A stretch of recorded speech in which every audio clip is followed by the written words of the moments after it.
Hello hello hello hello.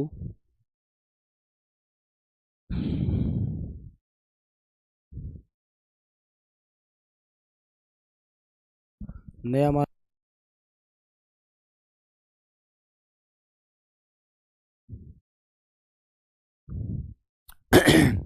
नमस्कार मेरे प्यारे बच्चों, मैं नीरज शर्मा आपके अपने परिवार रोजगार विद अंकित में सभी का हार्दिक स्वागत करता हूं। प्यारे बच्चे, आशा करता हूं कि आप बहुत अच्छे होंगे।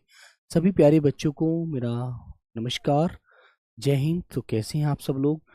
बेटा अनीश कुमार, आपका टेलीग्राम नहीं खुल रहा है तो एक बार दोबारा डाउनलोड अनइंस्टॉल करके इंस्टॉल कर लीजिए, है ना। चलिए, गुड मॉर्निंग, नमस्कार, सुप्रभात मेरे प्यारे बच्चों। तो बेटा आप लोग अच्छे हैं? हाँ। तो बच्चों एक बात मुझे बताएंगे, क्या बेटा वर्कशीट आपको मिल चुकी है? 50 क्वेश्चनों की मैंने कल तैयार कराई थी। विलोम शब्दों की बेटा 50 शब्दों की आपको वर्कशीट मिल चुकी है।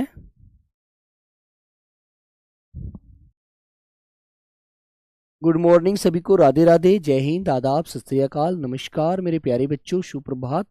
तो बच्चों वर्कशीट सभी को मिल गई है ना? एक बार देख लेना, सब लोग उसका आंसर लगाना, ठीक है। आइएगा। तो मेरे प्यारे बच्चों, आज हमारा जो टॉपिक है वो दूसरा टॉपिक है बेटा वर्तनी। वर्तनी टॉपिक है बच्चों। वर्तनी टॉपिक, कभी कभी एक बात बताता हूं आपको, कभी तो बेटा आपको किसी भी वाक्य में कोई शब्द गलत मिल जाता है, वहां पर आपको वर्तनी की त्रुटि देखनी पड़ती है ना। कभी कभी सीधा शब्द दे देता है वो गलत, वो भी हमें देखना पड़ता है। तो मेरे प्यारे बच्चों, ये टॉपिक से 1 से 2 क्वेश्चन हमें बन जाते हैं, है ना, पेपर में मिल जाते हैं। और ये बात आप बहुत अच्छे से याद रखना, ठीक है मेरे बच्चे। हाँ, नहीं मिली है तो बेटा आज मैं उसको डलवाऊंगा, ठीक है ना, टेंशन मत लीजिए।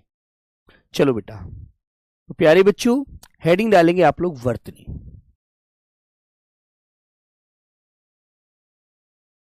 क्लास हमारी है आज, पहली क्लास है वर्तनी की। वर्तनी क्या होती है? सबसे पहले आपको यह पता होना चाहिए मेरे प्यारे साथियों, वर्तनी होती क्या है ना। शब्दों को बेटा बोलना व लिखना, बोलना व लिखने का जो ढंग है वो वर्तनी कहलाता है।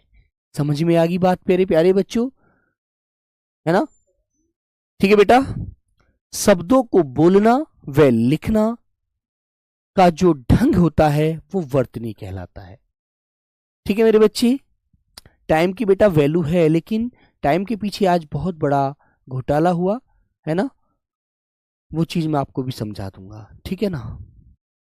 ये जो जो हमारे स्टीमर महोदय थे, रात शादी में चले गए और ये सोते रह गए। मैंने कहा भाई कब तक आओगे? कि आ गया सर, आ गया सर, आ गया सर, है ना। ये इन्होंने आज किया है, ठीक है। हाँ, तो मेरे बच्चों लिखेंगे वर्तनी की परिभाषा।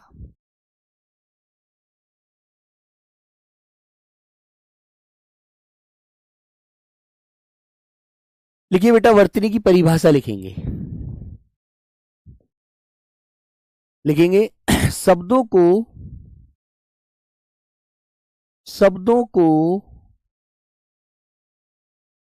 बोलने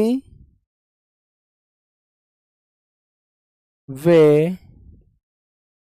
लिखने का ढंग, लिखने का ढंग ढंग वर्तनी कहलाता है। शब्दों को लिखने व बोलने का ढंग, बोलने व लिखने का ढंग व उनका तरीका क्या कहलाता है मेरे बच्चों? वर्तनी कहलाता है। ठीक है, वर्कशीट नहीं मिली बेटा, आज मैं उसको अपने हाथ से डलवाऊंगा।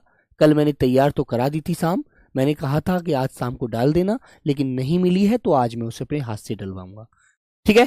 हाँ, टेंशन मत लीजिए आप। तो मेरे बच्चों ये बात आपको याद रखनी है, ठीक है। तो बेटा एक बात आप बहुत अच्छे से जानते हैं कि हमें वर्तनी को बोलने में लिखने का ढंग तो पता तभी लगता है जब हमें वर्णों का ज्ञान हो। वर्णों का ज्ञान होना, वर्णों का ज्ञान होना, वर्णों का ज्ञान होना भी आवश्यक होता है, आवश्यक होता है। वर्णों का ज्ञान होना भी आवश्यक होता है। ठीक है मेरे बच्चों। हाँ हाँ, तो बेटा आपको पता है हमारी वर्णमाला में, वर्णमाला में वर्णों की संख्या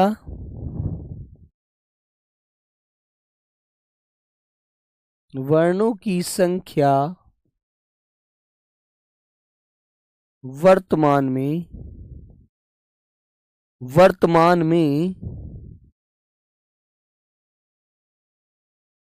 53 हो गई है, 53 हो गई है। कितनी हो गई है बेटे, प्यारे प्यारे बच्चों? 53 हो गई है बेटा। पहले कितने थे? 52। ठीक है ना, समझ रहे हैं ना बात? अभी बेटा समझ में आने के लिए बात मैंने कुछ बोला ही क्या? अभी तो ये सिंपल सी बात आपको बताई है। अभी से क्या समझना चाहते हैं आप? आगे आगे समझेंगे, है ना? लेकिन बेटा 52 हो गई है। नया वर्ण कौन सा बनाया बेटा? एक विशिष्ट वर्ण है, विशिष्ट वर्ण है हमारा। कौन सा? इस प्रकार बेटा, इस प्रकार बनाया, वो ऐसे, है ना? नया वर्ण कौन सा है मेरे बच्चों? इसे विशेष करके याद रखना। नया वर्ण है बेटा ये वाला, ये वाला नया वर्ण, है ना? जिसको अगस्त 2024 में जोड़ा गया, जिसको अगस्त 2024 में हिंदी निर्देशालय द्वारा जोड़ा गया, हिंदी निर्देशालय द्वारा जोड़ा गया, जोड़ा गया। ठीक है मेरे बच्चे, जिसको अगस्त 2024 में हिंदी निर्देशालय द्वारा जोड़ा गया। उससे पहले हमारे वर्णों की संख्या कितनी थी? 52 थी। लेकिन मेरे प्यारे बच्चे अब बेटा कितनी है? 53। और एक क्वेश्चन आएगा कि बताइए विशिष्ट वर्ण को शामिल करने पर हमारे हिंदी वर्णमाला में वर्णों की संख्या कितनी होगी? तो आप 53 ही बताएंगे, है ना? वर्ण होते हैं मेरे बच्चे जो ए आ ई उ, है ना, ये वाले। ठीक है बेटा।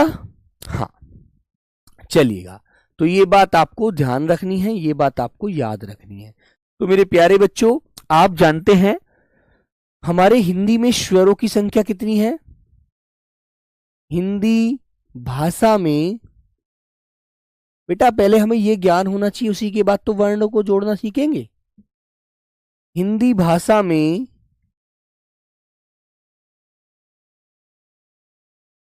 वर्णों की संख्या, सॉरी, हिंदी भाषा में स्वरों की संख्या, स्वरों की संख्या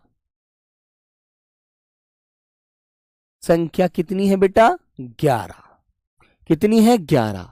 अब वो 11 स्वर कौन कौन से हैं मेरे बच्चे? इतनी कमेंट, फालतू की कमेंट मत करिएगा, जो आपके लिए इंपॉर्टेंट कमेंट है वो करिएगा, है ना? इसे क्या कहते हैं बेटा? ये विशिष्ट वर्ण के नाम से जाना गया है ना? इसकी जो ध्वनि है हिंदी में नहीं है, इसकी ध्वनि हिंदी में नहीं प्रयोग होती है।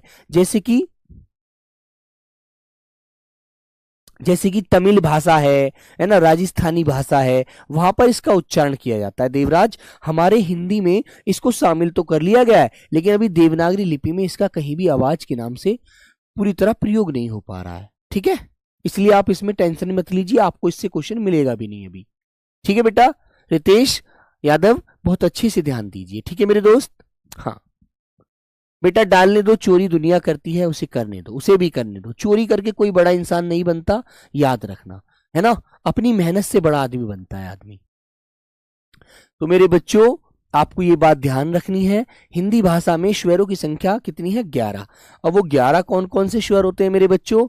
एक तो होता है आपका ए, एक होता है बेटा आ, एक होता है प्यारे बच्चे छोटी ई, एक होता है बड़ी ई, एक होता है बेटा छोटा ऊ, एक होता है बड़ा ऊ, है ना। इसकी मात्रा छोटे हाथ की मतलब कि उल्टे हाथ की तरफ चढ़ती है, इसकी मात्रा सीधे हाथ की तरफ चढ़ती है, ये तो मैं अभी बताऊंगा। मेरे प्यारे बच्चों ये होता है बेटा रेरिसी, जो संस्कृत भाषा का स्वर होता है, लेकिन हिंदी में भी इसको प्रयोग किया जाता है। ठीक है मेरे बच्चे, फिर आता है ए और बेटा आई, और मेरे प्यारे बच्चों ओ, और मेरे बच्चों औ। ये हमारे 11 स्वर हो जाते हैं बेटा, 11। ठीक है, अब तुम्हें एक बात ध्यान रखनी है, क्या मेरे बच्चे इसकी कोई मात्रा नहीं होती। मात्रा कितनी होती है हिंदी में? 10, क्योंकि इसकी कोई मात्रा नहीं है। ए स्वर की कोई मात्रा नहीं होती, याद रखना। ठीक है मेरे बच्चे। हाँ, एक तो बेटा आपको पता है आ, रंग कलर बदलते हैं, इसकी होती है मेरे बच्चे छोटी वाली ई चढ़ानी है। जब आपको कभी भी बहुत कम समय देना होती है, कम समय देना हो तो छोटी वाली ई की मात्रा चढ़ाते हैं, और जब आगे कोई स्त्रीलिंग शब्द होता है तो बड़ी ई की मात्रा चढ़ाते हैं। ठीक है, याद रखना। तो मेरे बच्चों बड़ी ई, फिर मैंने करा छोटा ऊ और बेटा बड़ा ऊ। ये उल्टे हाथ की तरफ चढ़ता है, बाएं हाथ की तरफ, और ये मेरे बच्चों सीधे हाथ की तरफ। रे ऋषि की जो आवाज होती है बेटा वो ऐसे लगता है, ये रे नीचे, ये नीचे लगता है रे, ये संस्कृत भाषा का स्वर होता है। और मेरे बच्चों ए की जो मात्रा होती है वो एक चढ़ती है।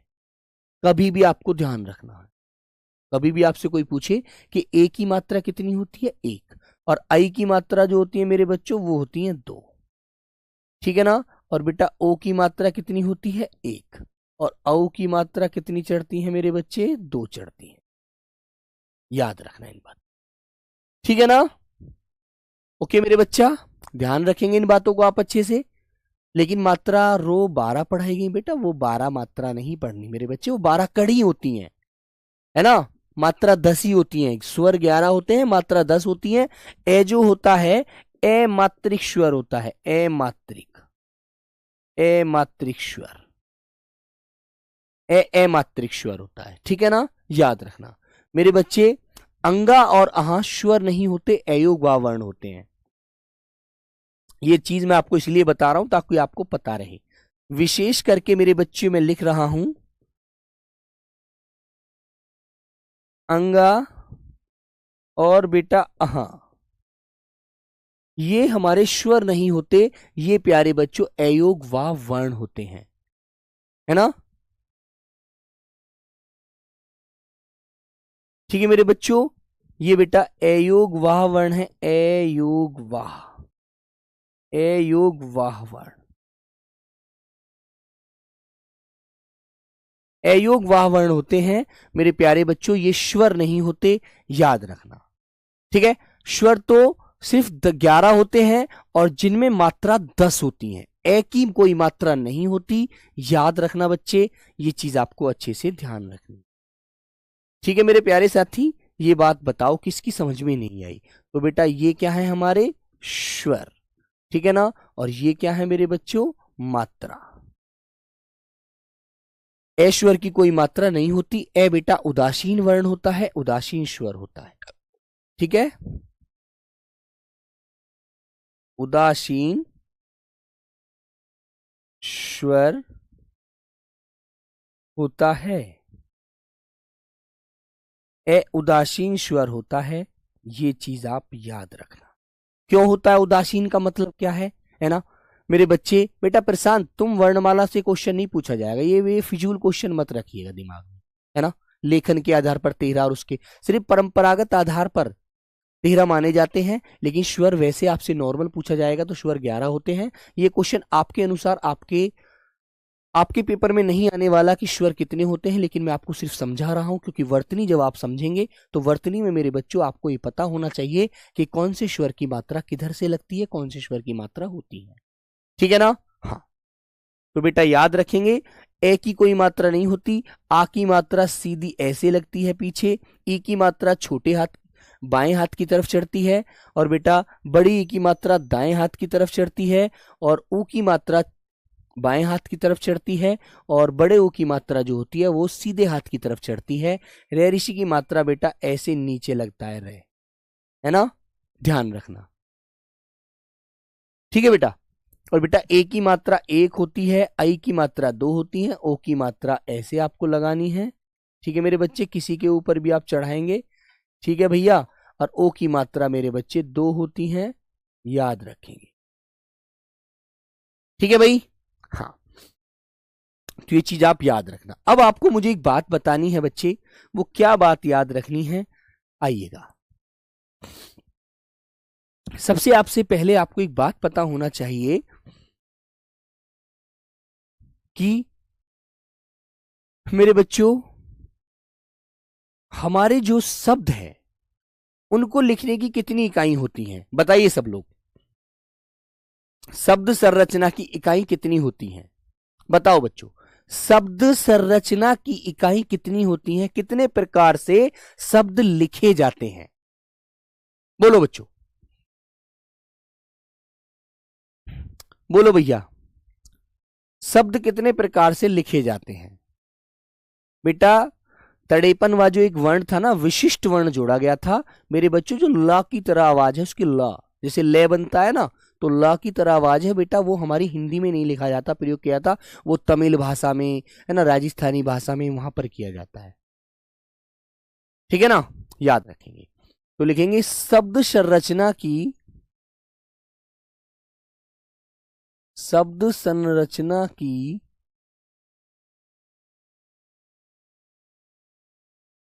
चार इकाई होती हैं, चार इकाई होती हैं, होती हैं। ठीक है। और बेटा नॉर्मल सी बात भी आप लिख लेंगे, शब्द चार प्रकार से लिखे जाते हैं, शब्द चार प्रकार से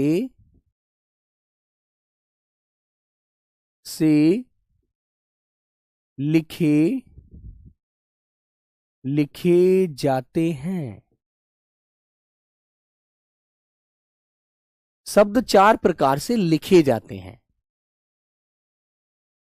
हिंदी में इसलिए जोड़ा बेटा क्योंकि हिंदी में जो ली है ना, ली, ये लिरी जो आवाज थी, इसलिए उसके अनुसार उसको बनाया, लेकिन अभी हमारी हिंदी में कोई शब्द ही नहीं है जो इससे बन रहा हो।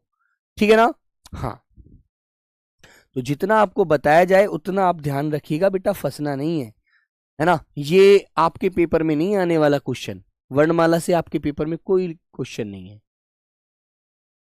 चलिए, तो बेटा चार इकाई कौन सी है? नंबर एक, संधि के अनुसार शब्द लिखे जाते हैं, संधि के आधार पर, आधार पर। नंबर दो मेरे प्यारे बच्चों, समास के आधार पर,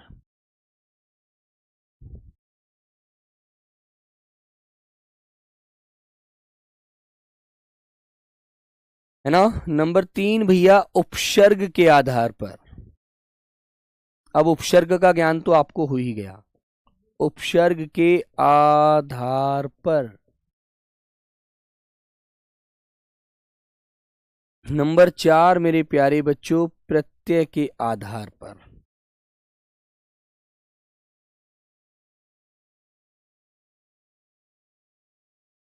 चार प्रकार से हम शब्द लिखते हैं।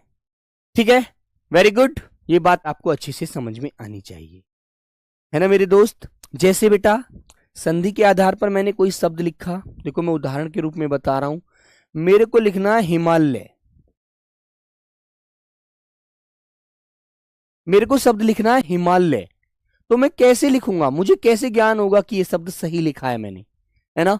तो मुझे पता होगा कि जब मैं इसको दो भागों में तोड़ूंगा ना, हिम प्लस आल्य,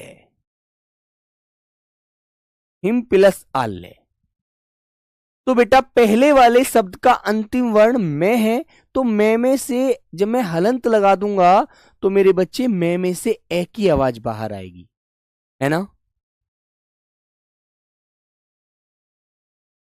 नेट इशू आ रहा है बेटा, यहां से तो सही चल रही है क्लास भाई, अब यहां से तो कोई दिक्कत है नहीं। ठीक है, तो मेरे बच्चे यहां से ए आया, इसका मेल मैंने आ से किया, तो दोनों के मेल से मेरे बच्चों एक विकार आया, एक परिवर्तन, एक बदलाव आया कि आ की आवाज बन गई दोनों का मेल करने से। ठीक है शाहिल कुलदीप बेटा, हाँ बंगाल से हूं सर, आराम से बोलिए। तो मेरे प्यारे बच्चे मैं इसीलिए तो आराम से बोल रहा हूं कि पहले वाला शब्द हमारा है हिम, इसका अंतिम आवाज है मेरे बच्चों मैं, और मैं को जब मैं दो भागों में तोड़ूंगा ना तो मैं के नीचे हलंत लगा दूंगा, तो उसके अंदर से ए आवाज बाहर आ जाएगी, है ना, ए आवाज बाहर आ जाएगी। ए आवाज को मैंने निकाला और फिर मैं बाद वाले शब्द के पास गया, तो यहां से प्यारे बच्चों मुझे आ मिल गया। मैंने ए और आ का मेल किया तो मेरे बच्चों आ की आवाज बनी। ठीक है, जो मेरे प्यारे साथी आपको मैं के पीछे यहां पर नजर आ रही है, जो मैं के पीछे आपको यहां पर नजर आ रही है, देखो ये वाली, है ना। ऐसे ही मैं एक शब्द और देता हूं आपको, है ना, ऐसे ही एक शब्द और देता हूं, तुम मुझे बताओगे। मैंने लिखा मेरे बच्चों विद्यालय, विद्यालय, विद्यालय शब्द लिख दिया मैंने, है ना। तो आप एक बात ध्यान देंगे कि भैया विद्यालय का हम कैसे पता लगाएं कि ये सही लिखा हुआ है। भाई वर्तनी का मतलब लिखना और बोलने का सही ढंग ही तो होता है कि हम सही बोलें और सही लिखें, है ना, यही तो बात याद रखनी है। तो मेरे बच्चे हमने इस शब्द को दो भागों में तोड़ा, किस किस भागों में, किस किस में तोड़ेंगे बताइए मेरे बच्चे। हाँ आसाम से है बेटा, बिल्कुल अच्छे से पढ़िएगा। तो मेरे बच्चों मैंने तोड़ा विद्या प्लस आलय, विद्या का जो घर है जहां पर हम पढ़ने के लिए जाते हैं वो विद्यालय होता है ना। और जब मैं विद्यालय शब्द में को दो भागों में तोड़ चुका हूं, विद्या प्लस आलय, तो मेरे बच्चे विद्या के अंत की आवाज क्या होगी। विद्या शब्द है पहला, ये प्रथम शब्द है, ये दूसरा शब्द है, तो विद्या की आप मुझे अंतिम आवाज बताओ क्या होगी, बताइए बच्चा। अंतिम आवाज क्या होगी। तो आ की आवाज आ रही है नहीं आ रही है, विद्या, आ, मुंह खुल रहा है आपका बोलने से, नहीं। हिंदी पढ़ना नहीं आता है सर, बंगाल से हूं, सीख जाओगे बेटा, अभी परेशान मत हो, अभी से आपको परेशान नहीं होना, बिल्कुल टेंशन मत लीजिए। तो मेरे बच्चे यहां से आया, आ की आवाज आपकी बाहर आ गई, विद्या में अंतिम आवाज थी आ, और अब मैंने बोला कि भाई बाद वाले शब्द का पहला वर्ण क्या है, पहली ध्वनि क्या है, तो आपने बोला भैया वो भी आ से शुरू हो रही है, तो वो भी आ है। तो मेरे बच्चों मैंने बोला भाई इनमें प्लस करेंगे ना, जब हम आ का मेल आ से करेंगे, इन दोनों को मिलाएंगे तो बेटा एक आवाज निकल कर आएगी आ, आ। और मेरे प्यारे बच्चों आ की आवाज यहां पर देखो आपको नजर आ रही, विद्या आ रही है नहीं आ रही है, बोलो आ रही है ना। अब मैं आपको एक शब्द और देता हूं, आप मुझे तोड़कर बताएंगे, आप मुझे बताएंगे मेरे बच्चे। एक शब्द बेटा मैंने आपको और दिया, मैंने दिया आपको मेरे प्यारे बच्चों शिवालय, एक शब्द मैंने आपको और दिया शिवालय। देखो बेटा मैंने आपको एक शब्द दिया शिवालय, इसे मुझे जल्दी से बता दीजिए तोड़कर। जो बंगाल से बच्चे हैं, असम से हैं, त्रिपुरा, मिजोरम, है ना, मेघालय, है ना मेरे बच्चे, असम से हमारा महाराष्ट्र, गुजरात, कर्नाटक, सभी दूर दूर के जो बच्चे हैं जो हिंदी से दूर हैं, हिंदी नहीं पढ़े हैं कभी, उनको ये सब मुझे आंसर देना है ना। क्योंकि मेरे बच्चों जो बेटा हिंदी भाषी राज्य से बच्चे हैं वो तो आंसर आराम से दे सकते हैं, वो दे देंगे, उन्हें कोई दिक्कत नहीं होने वाली, है ना। लेकिन आपको थोड़ा समझकर आंसर देना है मेरे दोस्त। तो बेटा आप कैसे करेंगे बताइए। आपको देखो ये ऐसे करना है, ये शिवालय शब्द है, तो मैं इसको दो भागों में तोड़ देता हूं और फिर देखो आप देखेंगे कि आपको आ की आवाज मिलेगी ही मिलेगी। कैसे मिलेगी मेरे बेटा, शिव प्लस आलय, शिव का जो घर है, जो स्थान है वो शिवालय है ना। तो मेरे बच्चों जब मैं इस वे है ना, ये अंतिम आवाज क्या है वे, है ना। वे में बेटा हलंत लगा के इसके अंदर से कौन सा स्वर बाहर निकाल लूंगा, ए, क्योंकि वे जो बोला जा रहा है वो ए की सहायता से बोला जा रहा है, इसकी हेल्प से बोला जा रहा है ना। तो मेरे बच्चे यहां से क्या आया, ए। और अब बाद वाले शब्द का पहला वर्ण हमें क्या मिला, आ। तो हमने इन दोनों को बाहर निकाल करके जोड़ा, तो मेरे बच्चे यहां पर हमें आ की आवाज मिली। तो आ की आवाज हमारे यहां पर तुम्हें दिख रही होगी। अब तो कभी भी ऐसे कोई भी शब्द मिलेगा तो कर दोगे ना। कोई भी शब्द आपसे मैंने बोला कि मुझे लिख के दिखाइए तो आप लिख दोगे ना। वैसे तो लिखना मैं सिखाऊंगा ही आपको, टेंशन आपको होगी नहीं, है ना। ठीक है मेरे दोस्त, बंगाल से हूं, 20 में से नंबर मिलता है बेटा, 20 में से 20 ही मिलेगा, टेंशन मत लीजिए, ठीक है ना। आगत स्वर होता है बेटा, आगत स्वर के बारे में बता दूंगा, टेंशन मत लीजिए। देखो एक बच्चा कह रहा है भैया आगत के बारे में बता दीजिए। आगत जो होता है ना, आगत का मतलब है आया हुआ, आया हुआ। जो हमारा भारत में जन्म नहीं हुआ जिस शब्द का, जो शब्द हमें कहीं विदेश से मिला है, दूसरे देश से आया है हमारे यहां पर, वो आगत है। आगत माने आना, ठीक है। तो बेटा आगत माने आया हुआ। तो मेरे बच्चे हमारा एक स्वर है आगत अ, ये वाला अ। अब ये आया है कहां से, इंग्लैंड से आया है बेटा, ब्रिटेन से।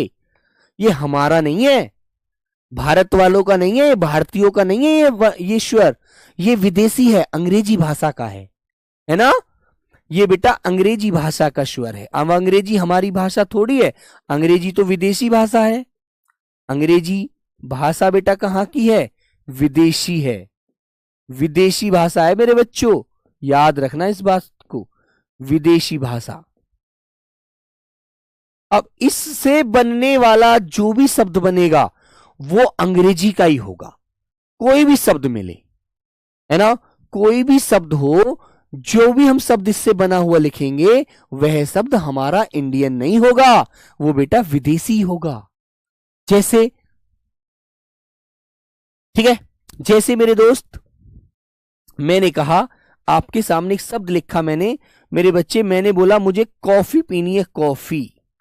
तो बेटा इस वाले वर्ण से कोई भी शब्द बनेगा ना, जहां भी इसकी आवाज होगी, ये विदेशी भाषा का शब्द है, अंग्रेजी भाषा का, अंग्रेजी भाषा का वर्ण है ये। अब इससे बनने वाला हर शब्द अंग्रेजी का ही होगा, ठीक है, समझ गए ना। तो आगत स्वर जहां भी लगता है वो अंग्रेजी भाषा के शब्द पर ही आएगा। कॉफी, मैंने कहा मुझे आज खेल में क्या मिली है, ट्रॉफी। आज मुझे खेल में क्या मिली है, ट्रॉफी, है ना। ऑस्कर, ऑस्कर अवार्ड, ऑस्कर,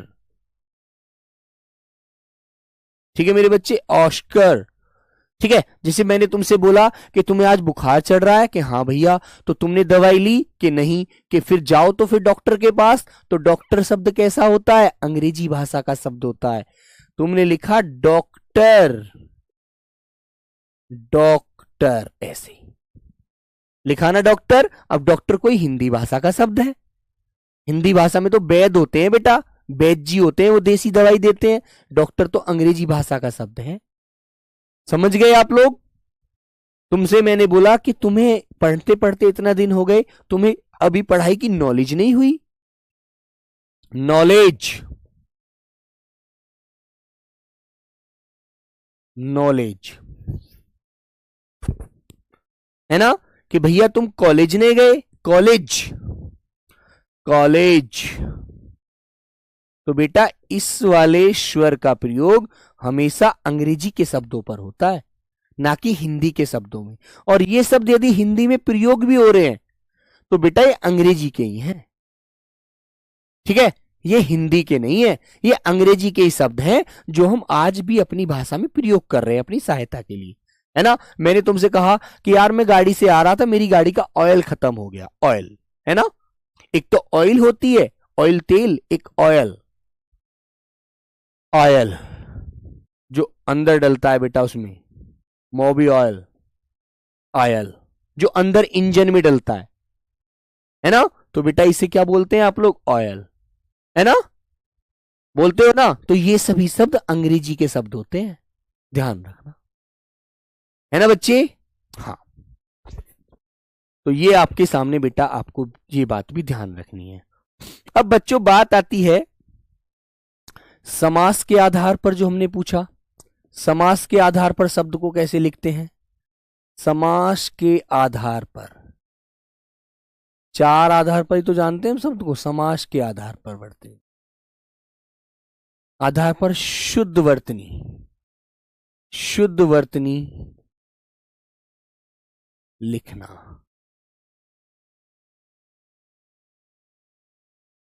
समास के आधार पर शुद्ध वर्तनी लिखना।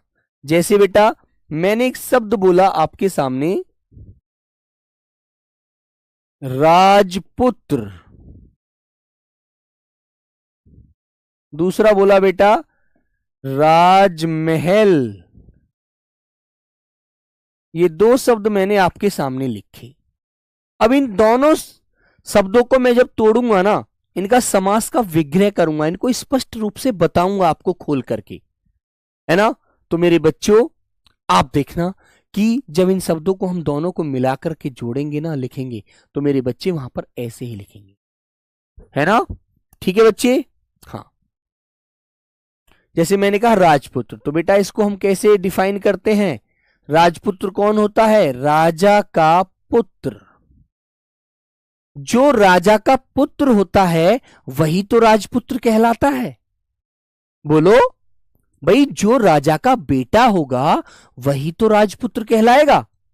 मानते हो नहीं आप, तो ये बात आपको माननी पड़ेगी। अब तुमसे मैंने बोला, जैसे तुम किसी जगह से निकल कर जा रहे थे, है ना, और आपने देखा वहां बहुत सुंदर महल बना हुआ है ना, बहुत सुंदर महल बना हुआ था, तो तुमने कहा कि भैया ये कितना सुंदर महल है ना। तो मैंने आपसे कहा कि बेटा ये महल राजा का है, जो हमारे भारत के राजा थे ना पहले, ये उनका महल है, इसलिए इतना सुंदर है ना।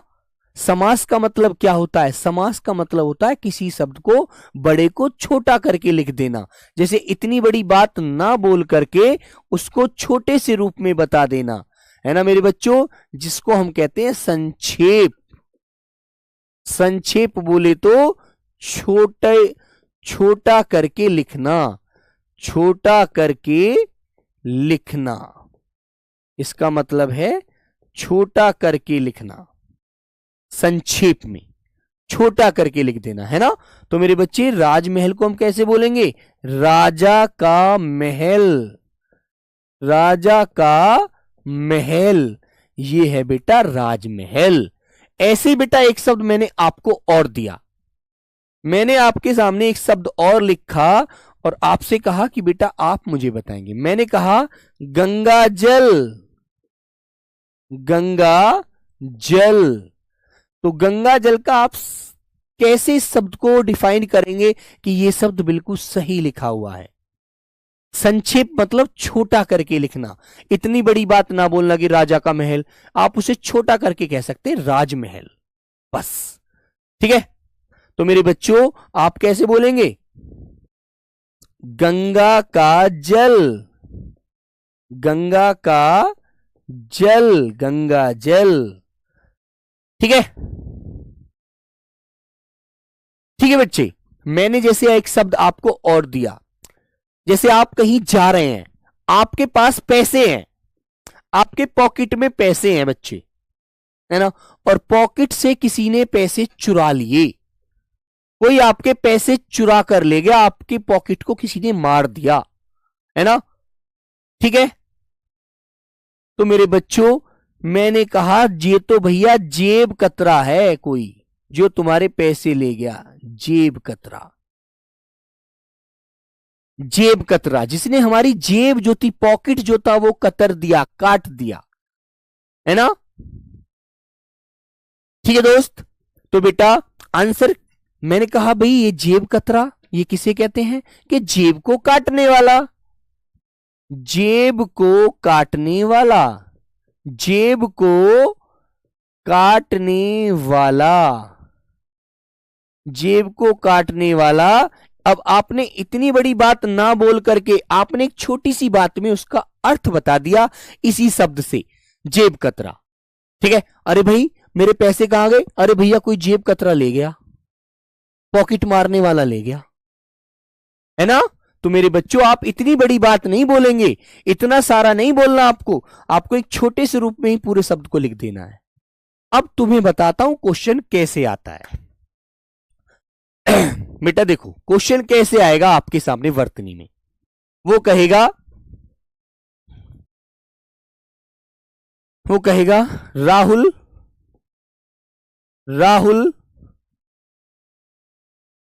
राज्य महल में रहता है।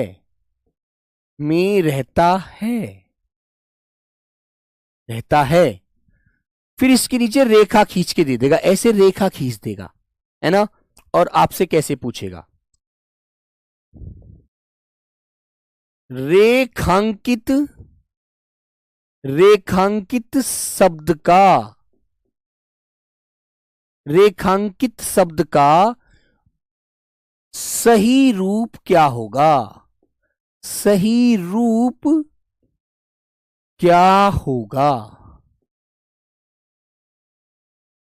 Question mark. ठीक है, ऐसे। अब तुम्हें बताना है कि यार इसने राज्य महल शब्द में क्या गलती कर दी जो ये सही कराना चाह रहा है हमसे। तो वो आपको ऑप्शन देगा मेरे बच्चों, राजा का महल, बी आंसर मेरे प्यारे साथी महल वाला राजा, महल का राजा, सी आंसर राजमहल,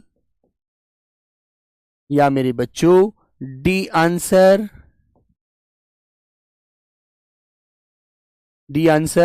आंसर मेरे बच्चों राज्यों वाला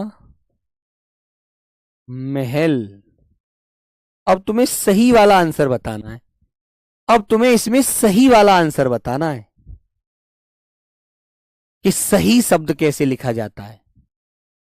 बोलो बच्चों, राहुल राज्य महल में रहता है, तो राज्य महल का शुद्ध रूप क्या होगा, सही रूप क्या होगा, कैसे लिखा जाता है राज्य महल। ठीक है, तो मेरे बच्चे आप आंसर देंगे कि भैया राज्य महल शब्द गलत होता है, सही शब्द तो राजमहल होता है, राजमहल।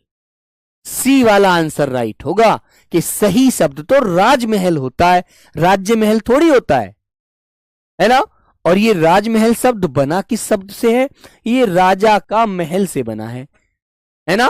तो सही शब्द तो राजमहल होता है, राज्य महल नहीं होता। राज्य महल तो गलत शब्द है बोलने में भी और लिखने में भी, सही शब्द होता है राजमहल। ऐसे आपसे क्वेश्चन पूछा जाएगा बस, ठीक है। और कल मैं आपको इससे आए हुए का जो भी क्वेश्चन पेपर में पूछे गए वो भी दिखाऊंगा कि ऐसे क्वेश्चन बनते भी हैं। ठीक है मेरे दोस्त, वेरी गुड। तो टेंशन मत लीजिए, बस पढ़ते रहिएगा, ठीक है मेरे बच्चे। चलो, और बेटा कल से जो हमारी क्लास होगी ना वो 9:15 से होगी, मैं सभी बच्चों को बता देता हूं, क्योंकि मेरे बच्चे आप लोग इंतजार करते रहते हैं, उसका कोई फायदा नहीं होता। 9:15 से 9:15 से मेरी क्लास होगी, ठीक है मेरे बच्चे। ओके दोस्तों, ठीक है, तो कल मिलते हैं 9:15 बजे राइट टाइम पर। Okay, bye bye, love you प्यारे बच्चों, जय हिंद जय भारत।